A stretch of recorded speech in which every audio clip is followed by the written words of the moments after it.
کے لیے ہمیشہ سے ہماری قوم متفق اور متحد رہی ہے.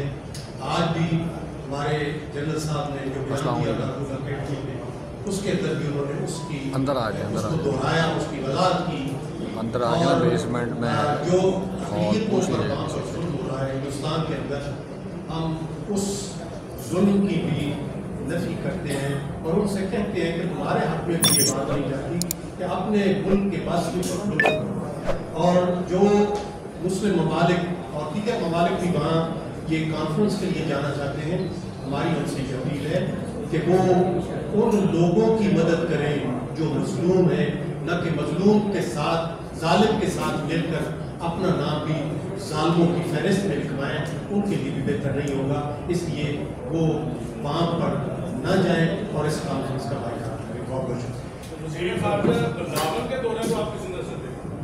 دیکھیے، یہ وزارت خارجہ بھی واضح کر چکی ہے اور آج بلاول صاحب نے بھی اس کو واضح کیا ہے. اور پاکستان چونکہ ایک ایسا فورم جو کہ اس وقت عالمی سطح پر ایک بڑا منظم اور عالمی سطح کا فورم بن چکا ہے، شنگھائی تنظیم جو ہے، اس میں پاکستان کو، ہندوستان کی تو یہ کوشش تھی کہ پاکستان اس میں شریک نہ ہو. اور آپ کو پتہ ہے کہ جو مشکلات پیدا کی گئی وہاں بلاول صاحب کے خلاف جو پوسٹر لگائے گئے، جو کچھ وہاں پر ہندوستان نے بدتمیزی اور بدتہذیبی کی گئی، میں سمجھتا ہوں کہ ان کا وہاں جانا اور وہاں جا کے انشاءاللہ پاکستان کے موقف کو بالخصوص جو کشمیر کے حوالے سے ہے واضح کرنا، یہ ان کا دورہ شنگھائی تنظیم کے اجلاس کے حوالے سے ہے، ہندوستان سے تعلقات کے حوالے سے نہیں ہے. اور اس کو دونوں ملک واضح کر چکے ہیں. ہمارے تمام راستے ہندوستان سے تعلقات کے کشمیر سے جاتے ہیں اور اس چیز کو ابھی 3 دن پہلے ہی سپہ سالار نے واضح کر دیا پوری دنیا پر کہ کشمیر پر بات چیت، کشمیر کے مسئلے کو اقوام متحدہ کی قراردادوں کے مطابق لے کے جانا، اسی سے سارے راستے آگے بڑھیں گے. بغیر کشمیر کے کوئی راستہ آگے نہیں بڑھ سکتا ہے، کوئی مذاکرات آگے نہیں بڑھ سکتے. پہلی بات تو یہ ہے کہ آپ کی جب خوشی ہوگی ہم سارے آئیں گے انشاءاللہ، اس لیے آپ فکر نہ کریں. اور دوسری بات یہ ہے کہ بلاول صاحب اگر وہاں گئے ہیں تو آج انڈیا بھی کہہ رہا ہے، پاکستان کی وزارت خارجہ بھی کہہ رہی ہے کہ اس کو اس اجلاس پر فوکس کیا جائے. ہم تو کہہ رہے ہیں، ہم تو تیار ہیں. پاکستان نے کبھی کشمیر کے مسئلے کے اوپر مذاکرات سے انکار کب کیا ہے؟ پاکستان تو چاہتا ہے، لیکن ہم کہتے ہیں ہندوستان سے مذاکرات وایا کشمیر ہوں گے، بغیر کشمیر کے نہیں ہو سکتے ہیں. آئیں کشمیر پہ بات کریں، کشمیر کے معاملے کا حل نکالیں تو بات چیت آگے بڑھے گی. کبھی بھی میں نہیں سمجھتا کوئی بھی حکومت ہو، کوئی بھی دور ہو، وہ کشمیر کے مسئلے کے بغیر ہندوستان سے تعلقات کو آگے بڑھا سکتا ہے یا بڑھا پائے گا. کشمیر اول و آخر جو ہے، اور ابھی تو میرا خیال ہے ہمیں اس پر اپنا سارا فوکس کرنا چاہیے کہ جو کچھ لوگ غلط فہمیاں پیدا کرنا چاہ رہے تھے کہ جب واضح کر دیا سپہ سالار قوم نے 4 دن پہلے کابل میں کہ ہماری کشمیر پر پالیسی کیا ہے، تو میں سمجھتا ہوں وہی پالیسی پوری قوم کی ہے، وہی حکومت کی ہے اور وہی موقف پوری امت کا ہے، کیونکہ یہی موقف اسلامی تعاون تنظیم کا ہے. اس لیے اسی کو لے کے ہم آگے بڑھیں.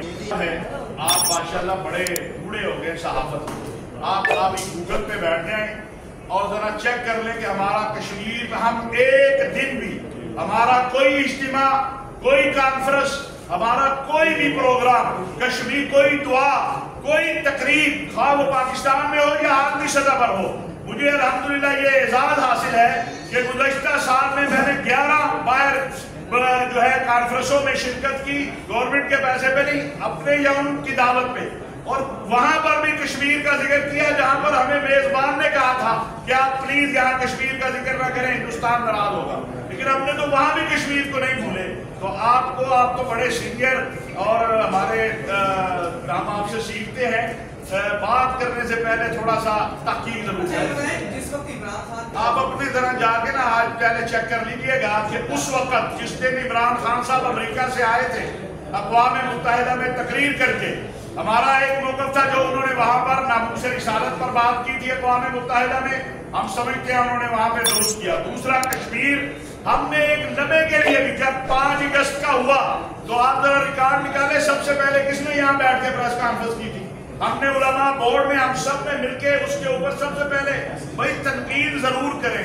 ہمیں پتھر بھی ضرور مارے لیکن پہلے تحقیق کر لیں. اگر آپ بغیر تحقیق کے الزام لگانا چاہتے ہیں تو اس کا علاج میرے پاس نہیں. اور آپ جب ہماری پریس کانفرنس میں تشریف لائیں تو ذرا کائنڈلی تھوڑا سا اپنی رپورٹوں پہ پڑھ کے آیا کریں، اپنی خبروں پہ. ہر کوئی پاکستانی جو پاکستانی ہے اور مسلمان ہے. دو مسئلے ہیں اس امت کے، فلسطین اور کشمیر. امت کے جسم سے ان دو مسئلوں میں خون بہ رہا ہے، یہ امت کے جسم کا حصہ ہے. کوئی یہ نہ سمجھے کہ کشمیر اور فلسطین جو ہے یہ صرف پاکستان کا مسئلہ ہے یا فلسطین فلسطینیوں کا ہے. کشمیر اور فلسطین یہ امت کے مسئلے ہیں، ان سے خون بہ رہا ہے. وہ مسلمان کامل مسلمان ہی نہیں ہو سکتا جس کو ان کا درد نہ ہو. اور جو اس پہ میں نہیں سمجھتا، اختلافات سیاسی اپنی جگہ ہوں گے لیکن میں نہیں سمجھتا کہ کوئی بھی پاکستانی جو ہے وہ کشمیر کو اگنور کر سکتا ہے. پہلی بات ہے کہ ہم نے جو ہمارا مطالبہ ہمارے بھائیوں سے ہے، ہم نے اپیل کی ہے اور ہمیں 100% یقین ہے انشاءاللہ. میں اللہ کے فضل و کرم سے اور اپنی کوششوں کے اور پاکستان کی کوششوں کے نتیجے میں یہ امید رکھتا ہوں انشاءاللہ. ہم سب یہ توقع رکھتے ہیں کہ دنیا کی مذہبی قیادت R20 کا کوئی لیڈر وہ مقبوضہ کشمیر نہیں جائے گا اور اسلامی ممالک کے جو قائدین ہیں وہ مقبوضہ کشمیر نہیں جائیں گے. اب انشاءاللہ اس پہ ہمارا کام محنت کرنا ہے، اپنی آواز پہنچانا ہے، اپنے بھائیوں سے گزارش کرنا ہے. انشاءاللہ اللہ تبارک و تعالیٰ اس کے نتیجے میں آسانیاں پیدا کریں گے. بہت شکریہ، جزاکم اللہ خیر.